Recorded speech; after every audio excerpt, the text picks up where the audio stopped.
Ada kisah, saya baru dapatkan kemarin, ada seorang muslimah di Amerika, dia tinggal di sebuah pemukiman di Amerika itu, yang di situ banyak geng-geng penjahat. Orang-orang yang berkulit hitam yang tiap hari memerkosa, membunuh orang, saling perang. Tapi dia nggak bisa apa-apa karena memang dia tinggal di wilayah situ bersama dengan orang tuanya. Tapi karena orang tuanya mendidiknya Islam, dia pakai jilbab. Setiap hari dia harus melewatin gang-gang orang-orang ini. Jadi dia berusaha supaya tiba di rumah sebelum terbenam matahari. Karena kalau sudah malam, sudah gelap, udah kumpul tuh geng-geng semua di situ. Ringkas cerita adalah, cerita kisah nyatanya, muslimah ini pulang dari kampusnya agak malam pada satu hari. Sudah gelap, dia nggak punya pilihan, harus melewatin gang-gang yang penuh dengan orang-orang jahat ini. Dia bilang, saya waktu mau lewatin gang itu menuju ke apartemen saya, rumah susun orang tua saya, ada satu perempuan di depan saya kelihatannya bukan muslimah, tidak tutup aurat, lagi lewat juga di gang situ. Tiba-tiba saya lihat dengan mata saya dikeroyokin oleh laki-laki itu. Dipegangin, ditarik dengan paksa, dimasukkan ke dalam sebuah tempat dan terdengar suara teriak-teriak, kemungkinan diperkosa. Dan mereka sudah punya tim. Jadi yang narik ke dalam itu beberapa orang, nanti diperkosa, yang lainnya berdiri di depan gang seakan-akan tidak terjadi apa-apa. Nanti mereka gantian memerkosa orang, hampir tiap hari pekerjaan begitu. Maka muslimah ini mengatakan, saya lihat depan mata saya itu, tapi saya nggak bisa berhenti. Saya mau kemana? Mau ke kampus sudah tutup, mau ke tempat teman-temannya jauh, rumahnya tinggal beberapa langkah, harus dilewatin.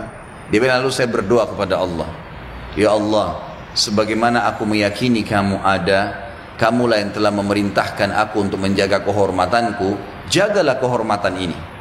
Dia bilang, lalu saya bertawakal, jalan aja sudah, apa yang terjadi terjadi, karena nggak ada opsi. Dia bilang, sementara saya lewat di depan mereka, geng-geng ini banyak orangnya, bukan 1-2 orang, banyak orang di situ, mungkin lebih daripada 10 orang, tidak satu pun yang mengganggu saya. Nggak satu pun mengganggu saya. Dan waktu saya lewat, mereka pada buang muka. Orang-orang ini pada buang muka. Saya jalan sampai melewatin gang itu. Kebetulan rumah orang tua saya berhadapan dengan kantor polisi. Lalu saya datang kantor polisi itu, lalu saya berkata, tadi ada kejadian begini, ada perempuan diperkosa di sebelah sana. Polisi pun akhirnya menerima laporan tersebut, lalu memeriksa, karena dekat, betul terbukti ditangkap, masih ada perempuan tadi dan memang diperkosa. Akhirnya ditangkap semua nih penjahat-penjahat nih. Sementara ditangkap, dia bilang, waktu masuk di kantor polisi, mereka tahu saya yang lapor, saya pakai jilbab ada di situ. Tapi mereka setiap lihat saya pasti buang muka. Kayak orang, bukan buang muka karena marah ya, kayak orang yang ketakutan melihat saya, dia bilang. Sampai masuk di penjara semua. Sudah terungkap masalah itu, dia bilang, saya penasaran. Saya bilang sama polisi setelah itu, bisa nggak saya sebelum pulang, saya mau temuin penjahat-penjahat itu. Kata polisi, silahkan. Datang ke sana, dikawal. Dia datang, dia tanya, waktu dia bilang saya masuk ke penjara, semuanya pada tunduk, gak ada yang berani lihat saya. Saya jadi bingung, ada apa sebenarnya, gitu kan? Saya seorang wanita cuma pakai jilbab. Ini penjahat-penjahat terkenal tiap hari perkosa orang, tiap hari bunuh orang, nggak ada yang ditakutin, gitu kan? Maka saya bertanya, saya mau tanya, saya yang ngelaporin kalian, gitu kan? Maka semuanya ada satu orang yang menjawab mengatakan, kami tahu kalau kamu yang melaporin, gitu kan? Terus kata si perempuan ini, kalian tidak marah dengan saya? Karena ini nanti ke depannya siapa tahu mereka lepas dendam. Nggak ada yang nyaut, diam aja semuanya. Terus dia bilang, saya mau tanya, kenapa waktu saya lewat tidak ada di antara kalian yang mengganggu saya? Saya ingin tahu apa sebabnya.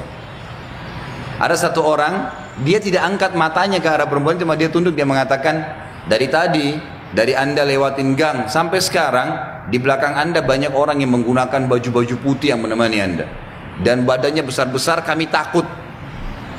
Perempuan ini bilang, saya tiba-tiba gemetar, hampir jatuh, kaget dengan informasi itu.